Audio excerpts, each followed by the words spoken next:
So very good morning to you all. And so today we are going to start with a solution for the non-homogeneous equation. So for the last session, we have already gone through the homogeneous equation, how the differential equation has been categorized like homogeneous and the non-homogeneous. And the homogeneous equation has the two types again, that is a general solution and a particular solution. So for the general solution, as we have already defined, when the C is not known, we have defined it as the, or the constant of integration is not known, then we'll call that one as the general solution. And we'll be defining or to identify when the value of C is known, then it is known as the particular solution. So let us start with today's point, which is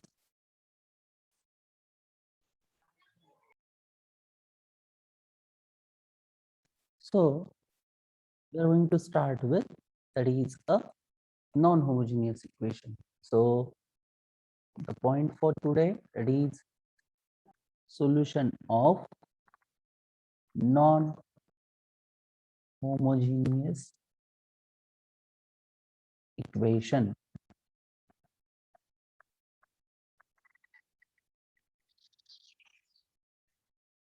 So to start with a non-homogeneous equation, let us define or let us consider the first order non-homogeneous equation in the form as di by dt plus pi, which is equal to q. So here p and q are the constants. Okay, so multiply both the sides by p e raised to p of t, pt. Okay, I'll just write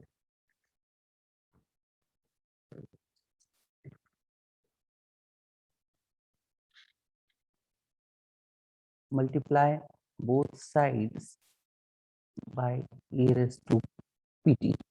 So here this e raised to pt is called integrating factor. E raised to pt is called integrating factor. Okay, so it is the integrating factor. So let us start with e raised to pt di by dt plus e raised to pt into pi is equal to e raised to pt into q.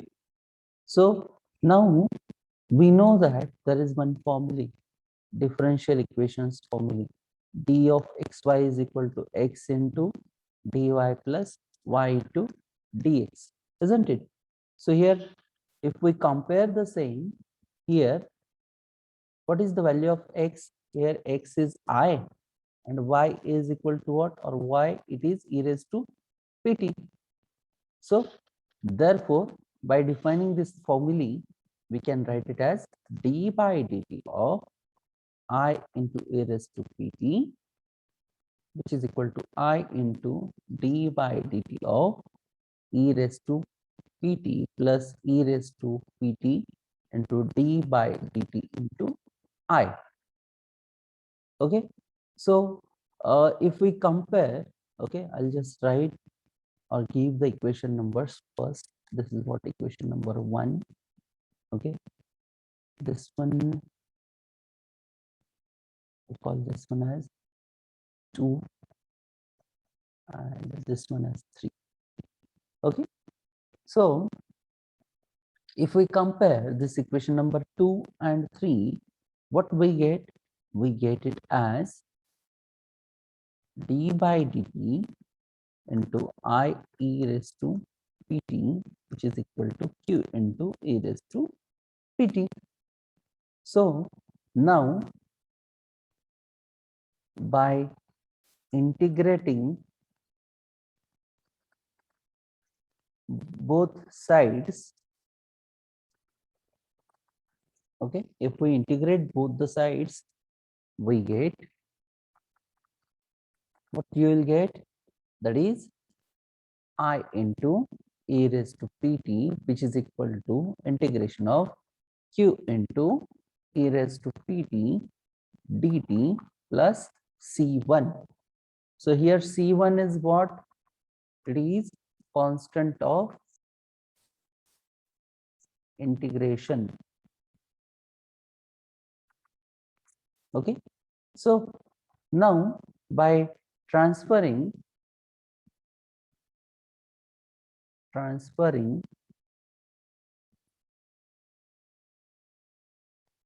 this e raised to pt to RHS. So what we get, if we transfer this e raised to pt to the right hand side, we get I is equal to e raised to minus pt integration of q into e raised to pt into dt plus c1 into e raised to minus pt. Okay, so this equation, let us call this equation number as 4. Okay, so this equation is the solution of non-homogeneous linear first order differential equation. Okay, so this equation is nothing but solution of non-homogeneous linear first order differential equation. So the general solution for this one again can be expressed as the general solution. So the general solution this for this one, it can be expressed as I is equal to I into pi plus I into cf. What is this pi and cf? Okay, so this pi is particular integral and a complementary function. I'll just write pi particular integral. Guys, you may please note down with me, okay, because many of the terms or the few of the terms, okay, are new to you all. Complementary function, keep in mind. So if we compare these two equations, that is particular integral and complementary function, so we can say that particular integral is, what is particular integral value? It is e raised to pt minus pt integral of, or the integration of q into e raised to pt dt. So this the particular integral does not contain any arbitrary constant. Are you getting my point? There is no any constant term. So in this equation, the complementary function will be c1 into e raised to minus pt. So it contains arbitrary constant value, but the complementary function is not dependent on the forcing function, that is q. So the total solution can also be considered as a addition of this steady state response. Let us define it as I is equal to ISS plus IT. What is this ISS? It is a steady state response, which is nothing but e raised to minus pt integral part of q into e raised to pt dt, and a transient response, that is IT, where the t tends to infinite. Okay, so the transient response vanishes, but the steady state response remains at t is equal to infinite. I'll just write it here. ISS is steady state response, and I of t is IT, it is a transient response. So where t tends to infinite. Okay, so are you getting this point? So this is what a main solution for a steady state response. Okay, I is equal to e raised to minus pt integral part of q into e raised to pt dt plus c1 e raised to minus pt.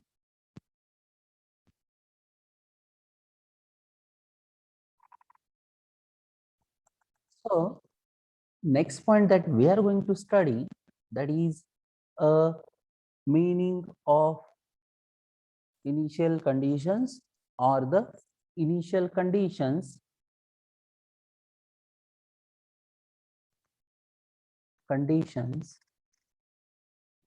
in network.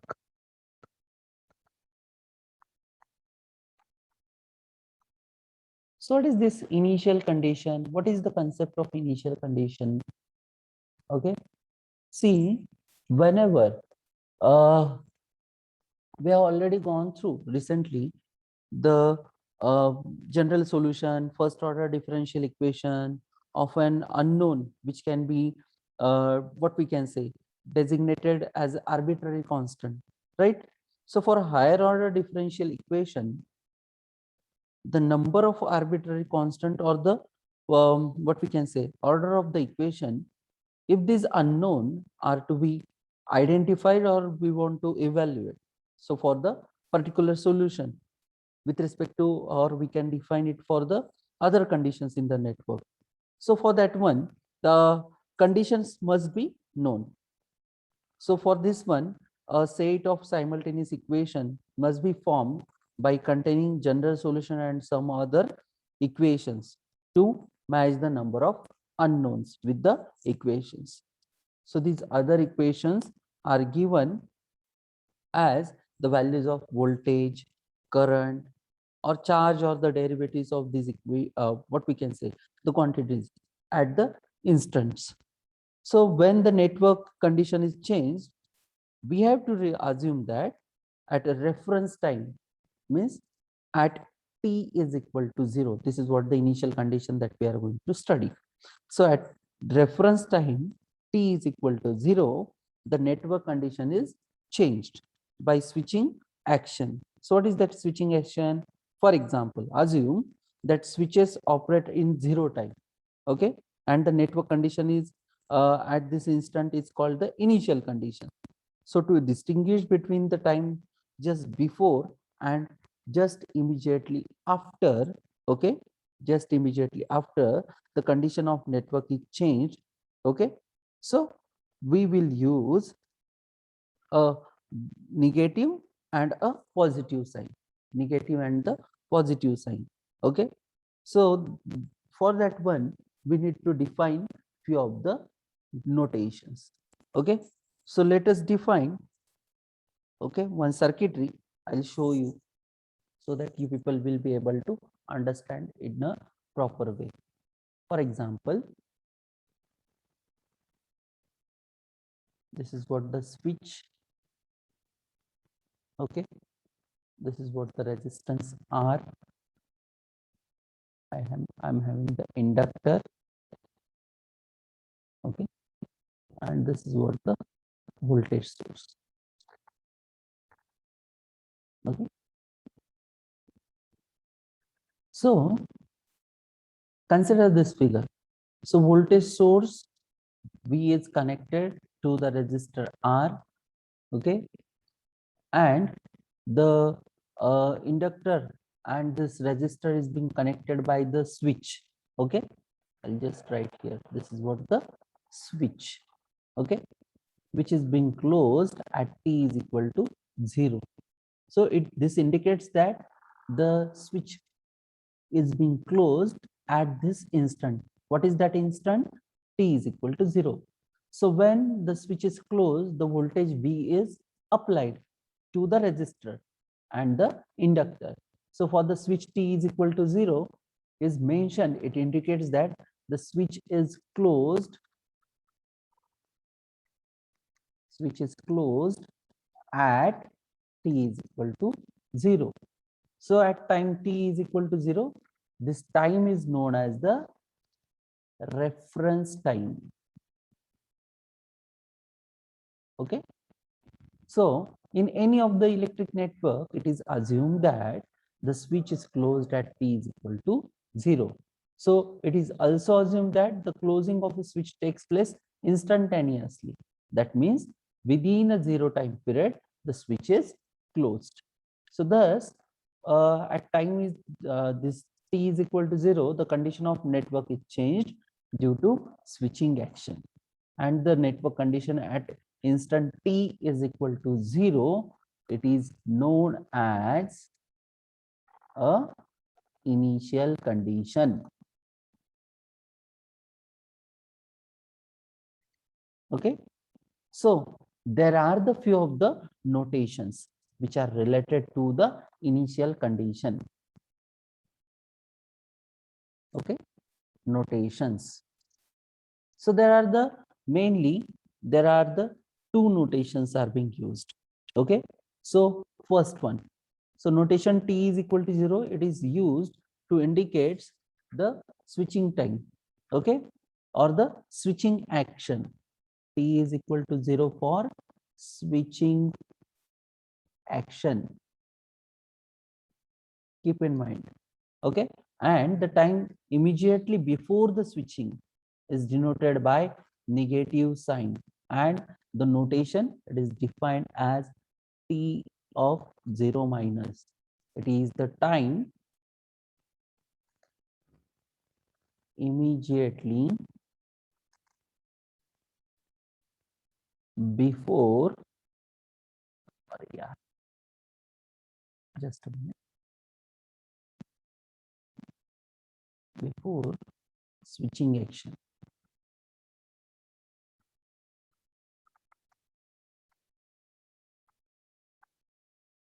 Okay, can you read this one, or should I erase the same? Hello, can you read the same? Yes, Yes, sir. sir. No Okay, okay.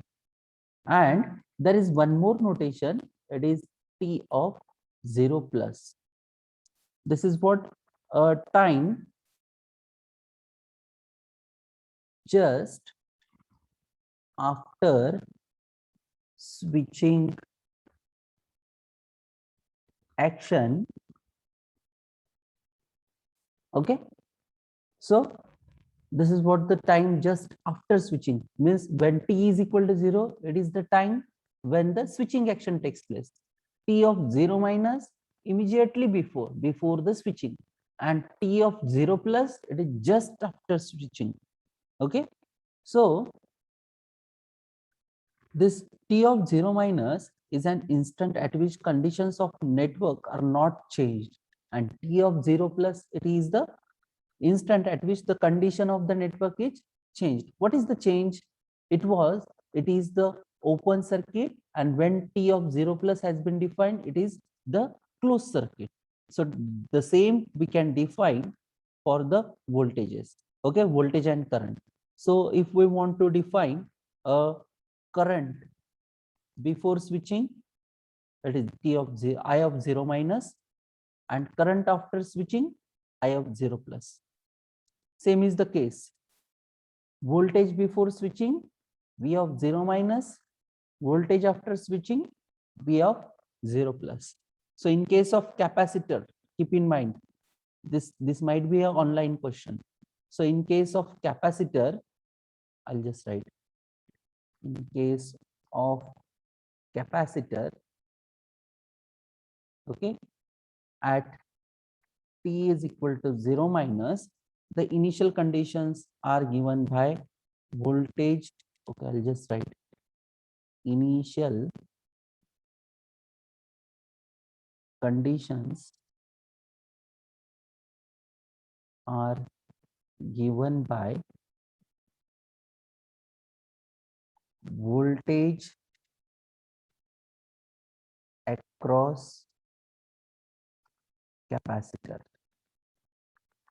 Keep in mind, in case of capacitor, at t is equal to 0 minus, the initial conditions are given by voltage across capacitor.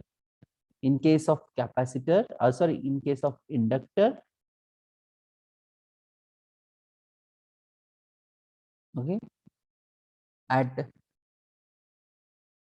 t is equal to 0 minus, the initial conditions are given by current across inductor. Keep in mind.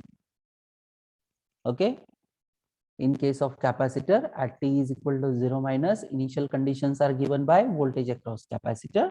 In case of inductor, at t is equal to 0 minus, initial conditions are given by current across inductor. Okay, so if we have to write a summary, okay, so summary, it can be defined by t is equal to 0. It is the switch position is changed. T of 0 minus, instant before switching. T of 0 plus, instant after switching. And last, this is what the new condition, t is greater than 0, all instants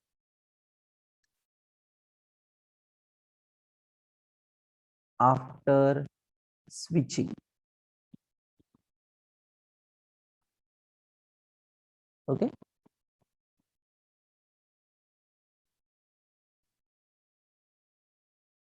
next point that we are going to study for now, it is the initial conditions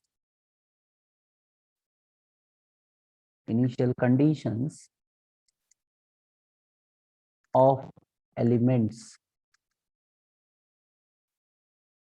Initial condition of elements.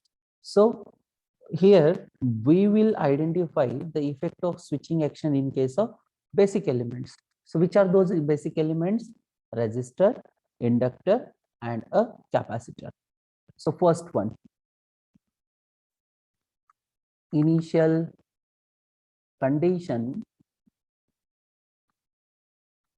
of resistor. So to start with, let us redraw the circuitry that we already drawn. At t is equal to 0, then we have a resistor, voltage source, and this is what the circuit. Okay, and for this one now, the current I will be flowing across. So consider a resistor connected across a voltage source using a switch, okay, as shown in circuit diagram. So the switch is closed at t is equal to 0. Switch is closed. Okay, and then the voltage source is connected to the resistor. So according to Ohm's law, the relationship between the voltage and current is given by, what is that one relationship?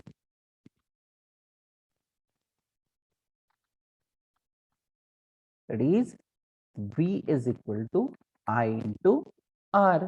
So this equation is what? It is a linear and it does not contain any term related to what? Time t. So it is the time independent equation. So thus the current changes instantaneously as soon as the voltage changes. So any time delay is not involved in this change. So the initial condition in resistor is not present, and this means the initial condition in resistor is 0. Are you getting my point? See, as there is no any, what we can say, the term related to the t, okay, when it will be relating ourselves, when we'll relate ourselves, when there will be an inductor or the capacitor, because the values will change instantaneously. But as there is no any term related to the t, there will not be any initial condition for the resistor. Keep in mind, this means what? Initial condition in resistor is 0. or initial conditions in register are 0. There is no initial condition.